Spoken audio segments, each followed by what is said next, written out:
Hi, everyone. Welcome to my live stream tonight. We do the live streams Saturday nights at 7:30, and our topic this week is influential women travelers.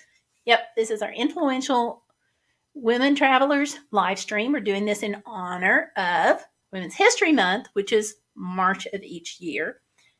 So we're going to look at several women and we're going to look at the jobs that they do because their jobs were actually not travel related. So, for the most part. So, let me get you to go ahead and subscribe if you have not already done so. And make sure you give me a like on the live stream, please, if you like it, because that really does help me out with the Google algorithms. Yay, Google algorithms, right? So, there were so many things that I've struggled with on this live stream when I was coming up with this list of women's contributions to travel, because there were so many influential women who were women's explorers, they were adventurers, pioneers. Just the whole idea of female travelers was a really pretty cutting edge idea back in colonial times. But it was really interesting because a lot of women who were influential and inspirational women traveled just through the course of their jobs. Like a lot of travel took place in Europe among women. So, kind of teasing that out and figuring out, okay, who are some of the female role models that we could talk about as we talk about, women in history with women's travel. So it was really pretty challenging to take that list and shrink it down because there are some amazing women pioneers out there and women's adventurers. And we talked about some last year on the travel I did on the channel. I did kind of a similar live stream. And if you go to my blog, the Bodacious Broads travel blog, you're going to see some women listed there because I wanted to do it for Women's History Month. So I think it's important to look at the women's stories and kind of really understand who they were and what their life might have been like back in the day, so to speak. Because a lot of them are, a lot of the women in history are role models, but yet their stories are still being told. One of the women who I considered talking about, I think I will talk about for a few minutes, and that is Saint Cabrini. There is a biopic coming out. Actually, it's out. It came out on International Women's Day. If you have not heard of her before, don't beat yourself up because a lot of people haven't. But she was born in Italy. Basically, she went to the powers that be. She became a nun and she went to the powers that be. And she said that she felt called to, open orphanages. And this was her calling, and this is what she wanted to do. And she told him that she wanted to go to China. And she was basically told, right, because we need you in America. So, yeah, she wound up, instead of going to China, she wound up in America. Then she wanted to open up an orphanage. Here, she went to New York. She wanted to open up the orphanage there and was told no. So she's been told, no, you're not going to go to China. You're going to go to America. In America, she was told, no, she was not going to open up an orphanage. And she's like, oh, by the way, I want to open up a hospital too. And they're like, no, no, no. But she did it anyway. And she wound up opening 67 schools and hospitals during her lifetime. And so the movie is coming out. They're also doing some free tickets if they're still available for the movie. But I'm really excited about it because She was such a courageous and amazing woman. And she was severely premature. So we're talking about 1850s. She was born about 8 weeks early to farmers, to peasants. And somehow she survived that. She had always had some issues with her lungs or her heart. I really couldn't find something definitively that said exactly what. She did die at age 67 of a heart condition, but she was always perceived as being frail and weak, and her family was actually told that she wasn't going to survive. And so she lived to the ripe age of 1967. I mean, to the ripe age of 67. So anyway, it's just the movie is supposed to encompass her journey, and her faith is interwoven. So I am so looking forward to seeing it. Now, if you see it before I do, come back and let me know and drop your comment down below, because I would really like to hear your comments. So yeah, she's one that I wanted, that I'm kind of starting off talking about tonight, because she's just got an amazing, inspirational story. Yeah, everything I've read has just made me admire her grit that much more. And one of the other things that I found was really interesting. Hey, Gail Southern Living is here. Hi, Gail. Welcome. Welcome. It's called Cabrini, Cabrini. Let me see if I can get the link for you. And it's about Saint Cabrini. She was actually the first person to be canonized from America. So let me see. Here we go.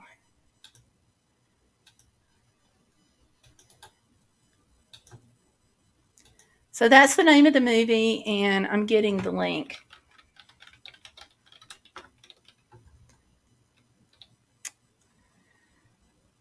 Okay. Well, I think I am. She had a really interesting life, and something that I thought was really interesting about the woman is she was afraid of water. And had she gotten to go to China, she wouldn't have had to make this arduous voyage from Europe to the States. So, yeah, she did it, and she did it well. Here we go. Here's a link for the movie.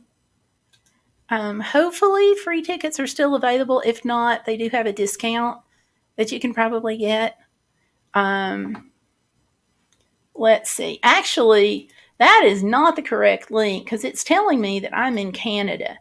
So I don't need to get you a Canadian link for the most part. But yeah, I can't even imagine, like traveling, back in the mid 1800s. I mean, because you got to picture it. She was born in 1850, so that was just about 15 years before the American Civil War broke out. 13, 15 years. And, traveling during that time period, is just amazing. Plus, not just the travel, but being afraid of water, being sickly, being frail, and then coming and taking on like the power structure that be. So, but they say dynamite comes in small packages, and that probably is apt. So, hey, Lori Jean is in here. Hi, Lori Jean. Welcome. It's good to see you. I'm sorry you didn't get the notice. What can I say? I'm not going to go there. It's out of my hands, as you know, and I'm sorry. But at least you're here, so I'm glad. And Gail is here, so yay! And I've seen a couple of other people pop in and out. I see some numbers changing. So do give me a like on the live stream, and don't forget to subscribe if you haven't already done so. Okay. And some of these women that I'm talking about tonight, we're actually going to be highlighting over in our Facebook group. So if you have not joined the Facebook group, come on over. Join us over there. That is facebook.com/Gail Vlogs, VLOGS. And I'll post that link down there for you too.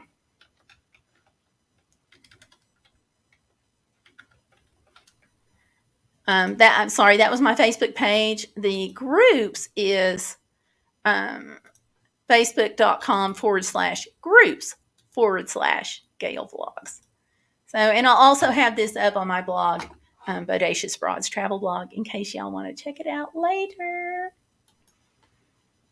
So, yeah, so that's about Cabrini. And I really, I said right at the beginning that I kind of struggled a little bit with what women to choose, because there are women adventurers, but not all of these were necessarily adventurers in the sense of, wanting to sit out and be the explorer, be the pioneer.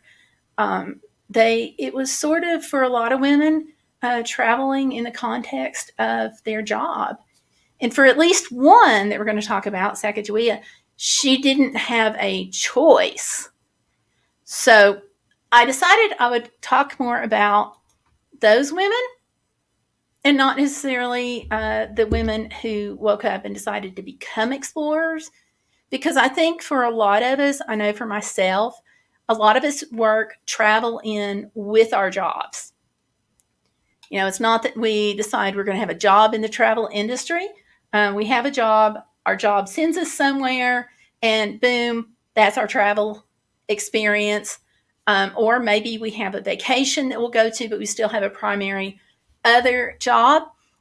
So I decided to look at these women because some of them may be known to some of you, but some of the intricacies about their life, so to speak, I think are hidden in history. And that's why I was talking about Cabrini there a minute ago, because her life is a huge part of history, even though her story is just now being told.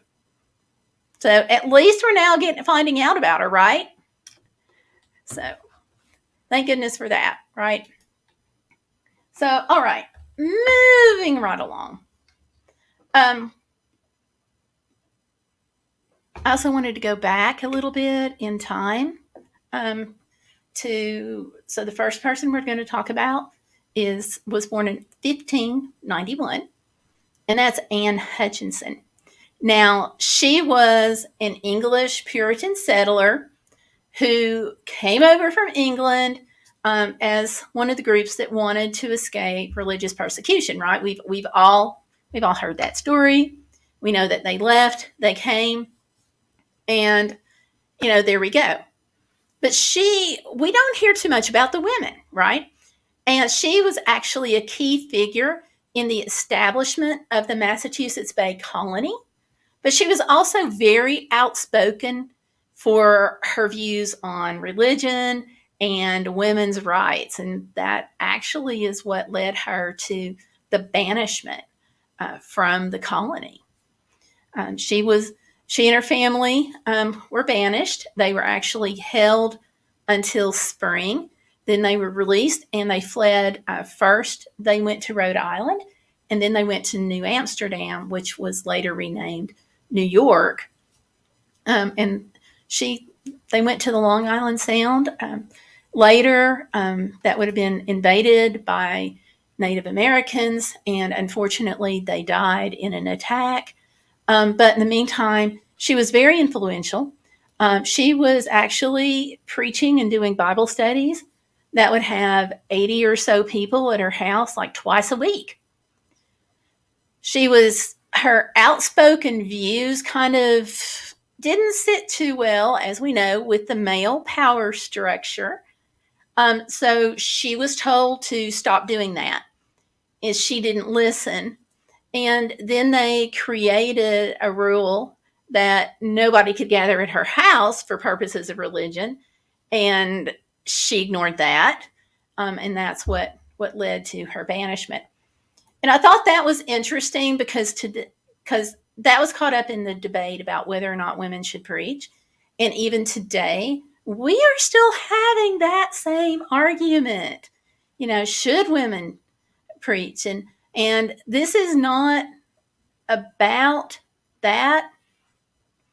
This is a woman who felt called, and she traveled from England to the New World. Then she had to travel from Massachusetts to Rhode Island, and then she had to travel from the Rhode Island territory to New York, just in the context of life.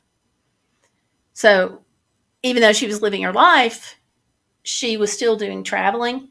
And today we have women evangelists who travel, and then there's this still, she was going against this male power structure, and we still have that today. And I think that's important to consider. So that's why I put her on the list. And let's see, the next woman is Sarah Kimball Knight. Now on this, we're advancing a little bit as we go through the list. This woman was an English-born teacher and businesswoman, and she obviously, came, or not obviously, but she came over to the New World, here to the colonies. Born in 1666, lived until 1727.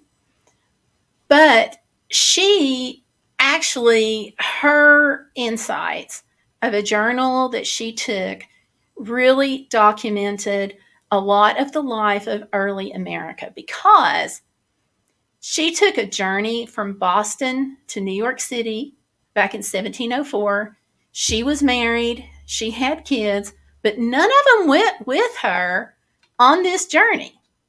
Like, everybody was home and nobody went with her.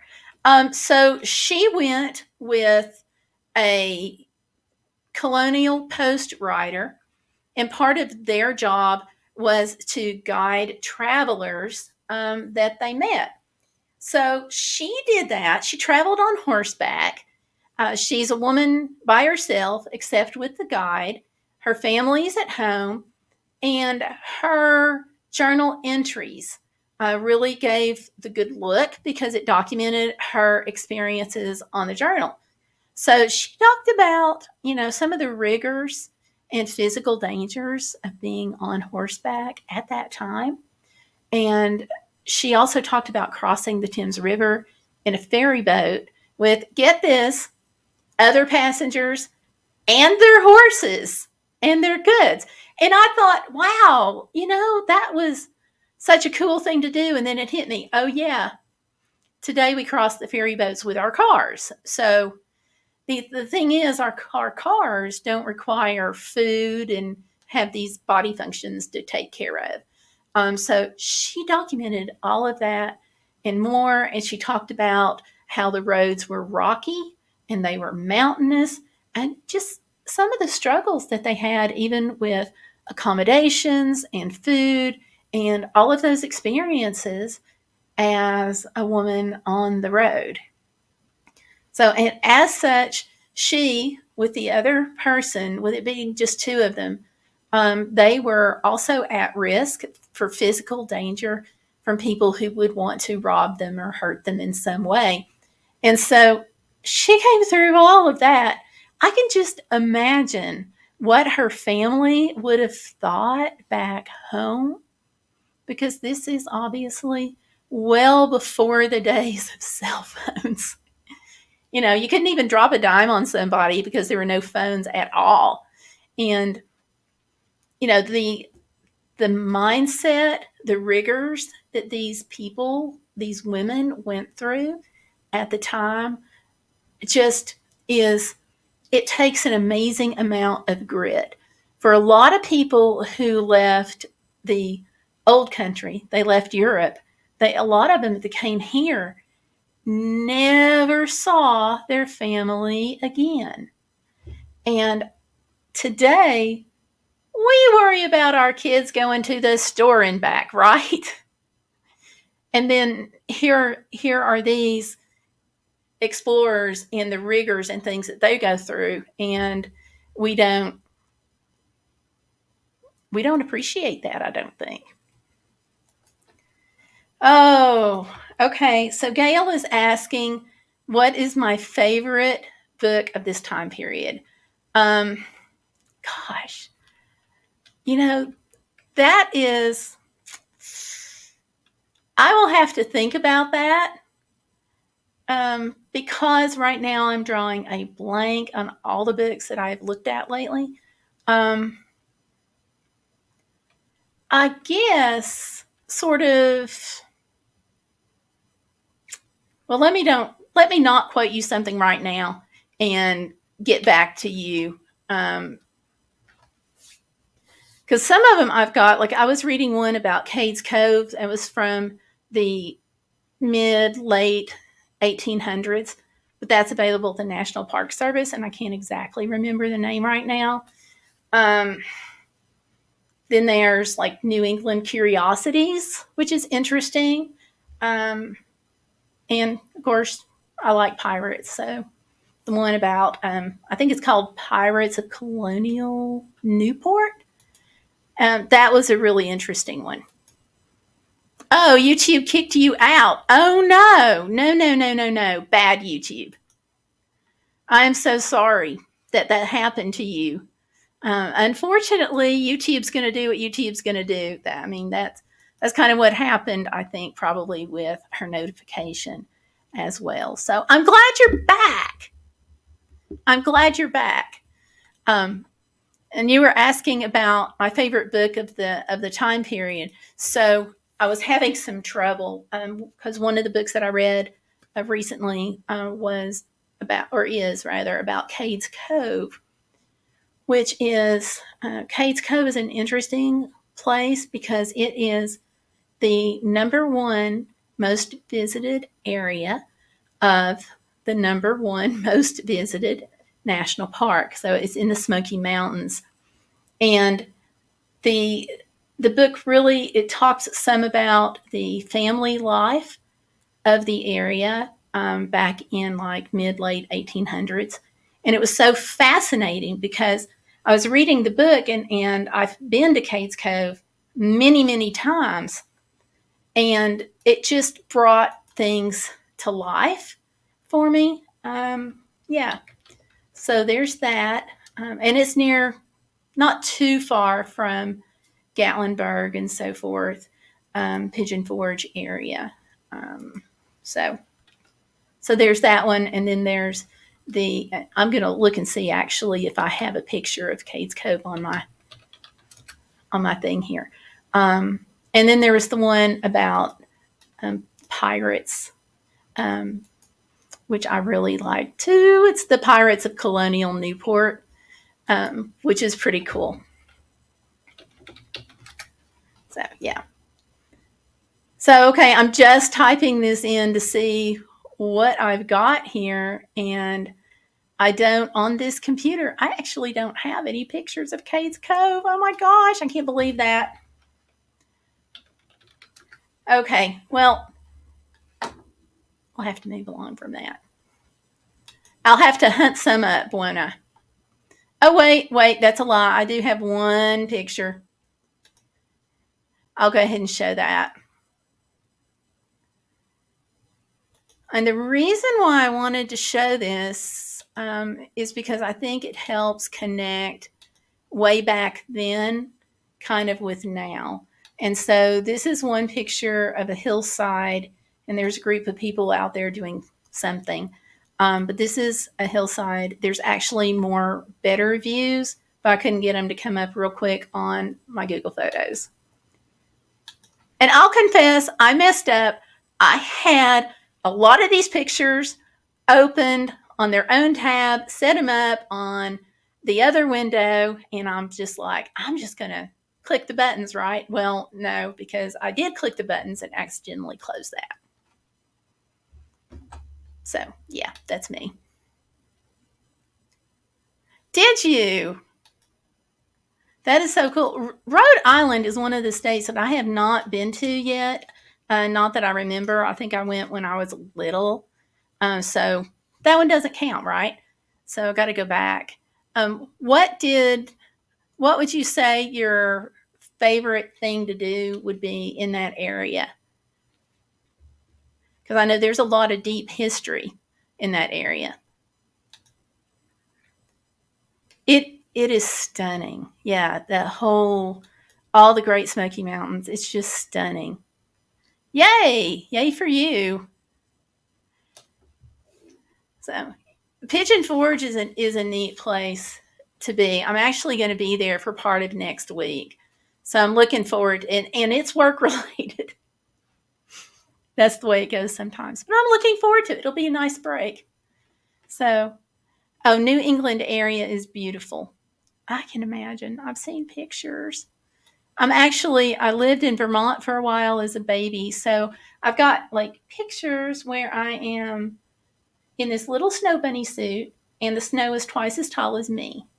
But I don't remember being up there. So I got to get back. Jessie is here. Hey, Jessie. Welcome to our live stream tonight. Good to see you. Okay. So let me pull it up here. And the next influential woman, I had no idea at all who she is.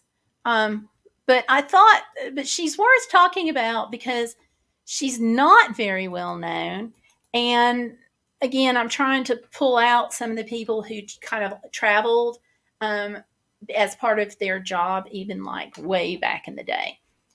So this woman is Maria Sibylla Marian, Maria. So some people pronounce it Mariah. She was a German naturalist, and she became a scientific illustrator, and she did a lot of groundbreaking work on insects. So her drawings were extremely detailed, and she would draw the insect and include lots of scientific information about the insect without realizing it was necessarily scientific information. And she would put that with a drawing of the insect's favorite plant. Well, one of the more interesting things to me is that this woman didn't have any formal education. And here she is doing this groundbreaking work with no formal education. She was born in 1647 to 1717. It was not uncommon for women not to be educated. It was actually more common for a woman not to have an education than to have that. But she was German. She went to the Dutch colony of Suriname in South America to document the flora and fauna of the regions. And we are told that her images broke scientific ground. Now, that's according to the Smithsonian. And it said, I'll just read what it says here and pull it up. Dun, dun, dun. Okay. So she broke new scientific ground, it says, with her close observations of insects and their habitats, combining art and science in her thoughtful and unusually accurate studies and illustrations. As a woman, she was unable to join a European Painters Guild and so worked in the approved watercolor, or gouache, an opaque watercolor rather than oil paint. So here she was doing all of this work, and she was doing it under art instead of science, but yet she was breaking scientific ground. So I thought that was really interesting because she was limited in what she could do and limited in what was expected of her. This is at a time when women were told, family, children, that's your life. And so here she is traveling to be able to bring us this information. And so her work on tropical plants was very, very valuable because, in part, these plants were not available in Europe. So they would have been seen as exotic plants. So let's see. Now, Gail is suggesting Newport Mansions, Mystic, Connecticut Aquarium, and the shopping area right next to it. And she says she's from Texas, though, and she loves to travel. Okay, cool. Aquariums to me are just fascinating. I try to hit aquariums anytime I can. Anytime I can. There is a really good one, Ripley's in Gatlinburg. That's a really interesting one. We like that pretty well. Have you been to it? I'm just curious. And if so, did you like it? What we found too, and this is a little travel hint I'm going to toss in there. When you, and this is the aquarium there at Ripley's, when you take a family membership at an aquarium or a zoo or a science center, there is this whole list of reciprocal places that will honor that admission or give you half price. Now, I think the official document now says you can get half price admission at a bunch of places. I will tell you with experience, from my experience though, that is not always half off. Sometimes they just, you go in and they're like, oh, that's a misprint. We don't charge. Just come on in, because they trade off with the other. Well, if you ever get a chance to go, it's really cool. But the one in Chattanooga is cool too. Of the two, I can't tell you, which one to go to. They're both pretty cool. So, but yeah, science centers, zoos, and aquariums. If you have something that you like to do, let's say you like airplanes, so you want to go to airplane museums, talk to them about a membership and find out who they reciprocate with. Most of the time, the places are all across the country, and we have actually built entire vacations when we had kids and they were small. We built entire vacations on where we could use our memberships and get in free or cheap, and that made it really much more affordable to go check out these places. So, just an idea for those who might be listening and vacation planning or considering it. So, and if you buy things from the gift shop, those memberships usually get you about 10% off too, which is not a lot, but hey. All right. Okay. This next lady, I had no idea, but I was so delighted to find out about her. It's Lady Mary Wortley Montagu, and she was an English aristocrat and writer who voyaged extensively across Europe in the Ottoman Empire. So we're talking about 1689 to 1762. And she accompanied her husband, and then she resided in the Ottoman Empire for 2 years. So what happened is, throughout her time there, she documented her experiences as well and kept a journal.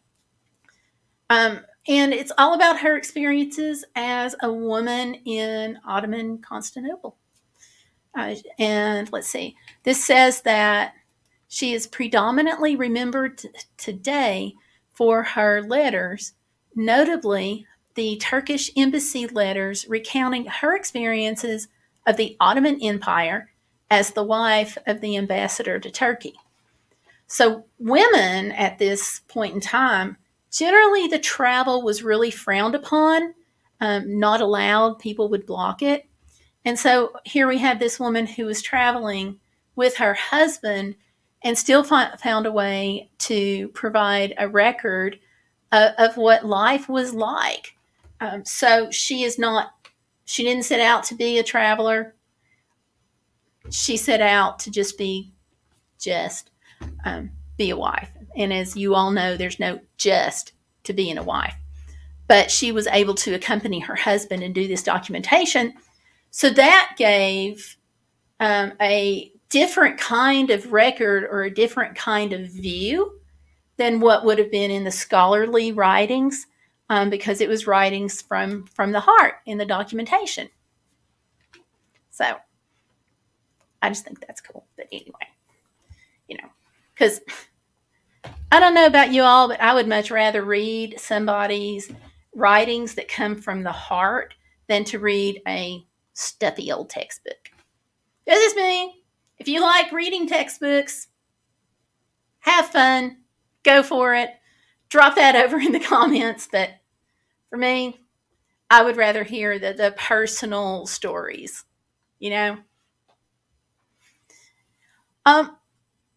Hang on a second.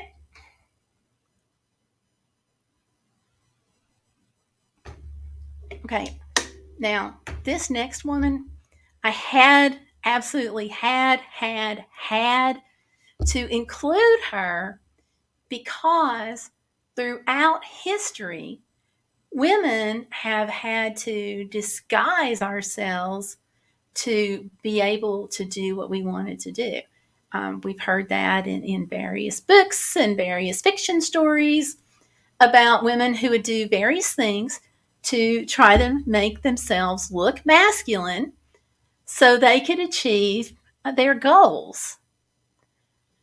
This woman, brave soul. So her name is Jeanne Barrett, Baret. I hope I'm pronouncing that right. If I am not, somebody please let me know. She was born in 1740, lived from 1740 to 1807, so mid 1700s. She was French. She was a botanist. And she actually had to disguise herself as a man to join an expedition.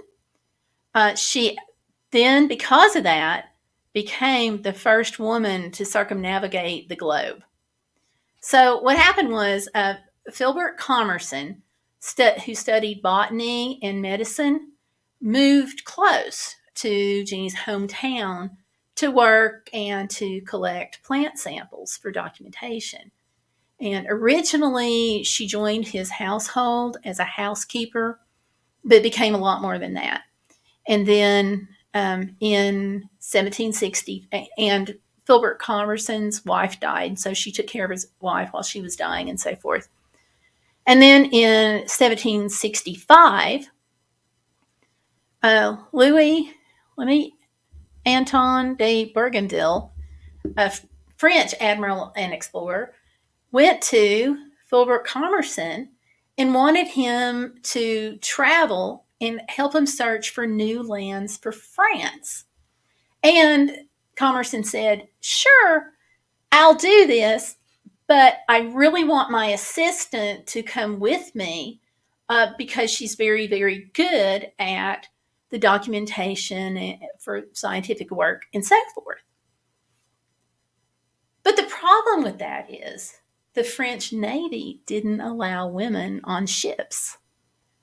So Commerson wants to go, Barrett wants to go, and the Navy's like, no, you can't. You're a woman, and women don't go on ships. So in order to do that, she dressed herself as a boy and went into disguise and sort of ignored the law, sort of, or I guess went around the law and avoided it. But because she was willing to disguise herself and sort of pull the wool over the eyes of the officials, she was hired to go on this expedition for which she became known. And that's how she became the first woman to ever circumnavigate the globe. So the things we have to do sometimes. The things we have to do. And throughout history, women have done some really amazing things to live their life. And one of the women is Sacagawea. I know there's a newer pronunciation, and I am going to try that. If I butcher it, I apologize hugely. But she's also being called Sacagawea. I hope I pronounced that right. For those of you who are not familiar with her, let's say you slept in school while talking about the Lewis and Clark expedition. She was a Lemmy-Shoshone woman, but she was critical to the success of this expedition. So she went thousands of miles with Lewis and Clark, and for so much of the journey, she actually had her infant son with her. And so the thing is, though, she didn't have a choice. She did not have an option on whether or not to go, because when she was around 12 years old, she was captured by another Indian raiding party near the headwaters of the Missouri River. She was held there, lived there for a few years, and then she was sold to a French-Canadian fur trader, Toussaint Charbonneau, became one of several wives, and then he was hired to go on the expedition as a guide and an interpreter, but he didn't speak Shoshone. Lewis and Clark knew that they were going to take part of the journey by boat, and part of it was going to have to go on horseback, and they were going to have to be able to communicate with the Shoshone to buy the horses. Well, Lewis didn't speak the language. Clark didn't speak the language. Charbonneau didn't speak the language. So who did? Sacagawea. Now, at this time, she's pregnant. She is very pregnant. And so she gave birth in February 1805, and they left in April 1805. So she did this whole journey that she was basically forced into by having been captured and enslaved and sold. She did that whole journey with her baby strapped onto her back as an infant. Now, think about this. She is doing all of this, and she's got a baby to nurse. And you all know, if you've ever been around babies, they are the vacuum. You know, it takes a village to raise a child is the most understated term ever, because some days it takes a village just to take care of the baby and the diapers and the feeding and the warming of the bottles, or the nursing, or changing the clothes, or is he too warm? Is he too cold? And constantly checking on all of that. And then you're undertaking a trip from Missouri to the Pacific Ocean and documenting all of this. And throughout all of that, she didn't just serve as an interpreter, okay? But she helped the party in other ways. So one of the stories is that her husband, she and her husband were riding in a boat, and he capsized it, or nearly capsized it. I don't remember. I'd have to go back and look it up. But many of their belongings, the expedition's belongings, were floating away. And there was some panic, and she is the one that was credited with saving medical equipment, supplies, plants, important documents, because she was able to keep calm. So that was a lot of what was critical to the success of that expedition. She was able to save with a baby on an expedition she didn't even want to be on. But the one really neat thing that I think is really, really cool, we don't know how our lives are what's going to happen from one moment to the next. And when she went to do some trading on behalf of the expedition, she actually ran into family members that she had not seen since she was a little girl before she was captured. So, yeah, I thought that was really amazing. And I have a picture that I want to share. I just pulled it up again. And this picture, if you ever go to South Dakota, there's like one rest area as you go across the state. This rest area is also a museum, and it's got a gorgeous view of the expanse of the river. And there is this that you see, this enormous statue. It's called Dignity, and it is created on behalf of, or to recognize, the contributions of Native American women, such as Sacagawea. And it's beautiful. And if you ever go, make sure you take lots and lots of photos, because her outfit, like I can't even describe it. Like the colors of the blues and stuff, it's all reflective. So right now, this was a really cloudy day, but sometimes when you go, it's like almost like those change and they're really light because they kind of reflect the ambient light around it. And it's just the coolest thing. And the statue is huge, absolutely huge. I mean, I don't know if you can see, but there are people at the bottom of this statue. And they have it all set up so you can walk up to it and do a loop around it and stuff. But it's just a really cool thing. So, and of course, she was honored on the Sacagawea dollar too. We have that. So, okay. Oh, here's another picture that I have.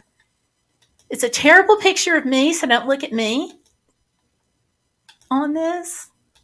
It's awful. The wind was blowing, and I was like, I couldn't see my camera. But do you see what I mean about her outfit there? It looks different. Let me see if I can pull the other one back up here.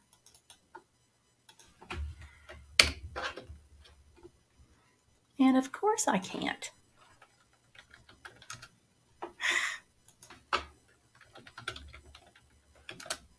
Okay. Let me pull her back up. Okay, there you go. So we have this one, and you can see the colors there. And then we have this one, and the colors are a little bit darker. So light and dark. So anyway, just a little tidbit if you ever go through there. Stop and look at the statue and take time to look at the museums. And that's one thing that I really like about traveling, is getting to learn about different people and different experiences. And her story wouldn't have become as personal to me had I not been to not just this museum, but there are some museums on the Lewis and Clark Trail. And in one of them, they had a mock-up, and I wish I had this photo, but they had a mock-up of the boat that she traveled in. So you're outside and you're looking at this boat and you're thinking, how did they travel on any river in this boat? Because it was large, but it wasn't huge. So anyway, what can I say? Travel and history junkie, okay? So a couple of other people that we're going to be highlighting and talking about over on the Facebook group is Isabella Bird. And she was a Victorian era traveler, and she was a writer, and she went on solo journeys. And we're talking about 1831 to 1904, when women were not supposed to do solo journeys. So, and another one is Mary Kingsley, and she was a British explorer and ethnographer. She went to West Africa from Britain. A couple more is Annie Smith Peck. She was I am now looking at my list at this point. An American mountaineer and adventurer known for climbing expeditions in the Andes and the Himalayas, and we're talking about 1850 to 1935. Now, I don't know about you all, but I can't imagine climbing today, much less climbing a mountain in 1870s, let's say. That whole late 1800s, just getting there and the gear and the technology and stuff. I cannot imagine it. Also going to talk about Nellie Bly. She was really neat. She's a journalist, and she did a record-breaking trip around the world. So we're going to be highlighting her some. And Freya Stark, and she was an English-Italian explorer and travel writer, and she was known for traveling in the Middle East. And that would have been 1893 to get this, 1993. She lived to be 100. And so they're going to be highlighted. Also, there's a strong woman that of today that I want to mention, who is, how many of you all follow the Iditarod? Anybody? If you do, leave that in the comments or put it in the side chat over here. There's a woman on the Iditarod. She is from Denmark, traveled to the U.S., but she has done polar expeditions all around, like Russia, around the Arctic Circle, north of the Arctic Circle. And she does heavy haulers as well as speed teams. So right now, she is on the Iditarod Trail with pancreatitis, of all things. Now, I can't imagine having pancreatitis, and here she is with pancreatitis holding onto a sled, mushing in a 1,000-mile race, and maybe looking at temperatures of -20 and going across frozen waters. An amazing woman. Absolutely amazing. So anyway, thank you all for coming out, and I hope you've enjoyed the live stream. Always, I crave feedback, so let me know your thoughts, and if there's anything that you'd like to specifically see covered in my live streams or on my channel. So thank you all for coming out. I've got some videos coming out. I've done some on cooking in the mini griddle. Great for van life, great for travel. And I'll be doing some more of those and some more of the service dog videos and some reviews. So keep watching for those. You all have a good night. Have a good week. Always, hashtag be bodacious. Do not let life get in the way of living. Thanks, Lori. You're a doll. Thank you. Good night. Have a happy week.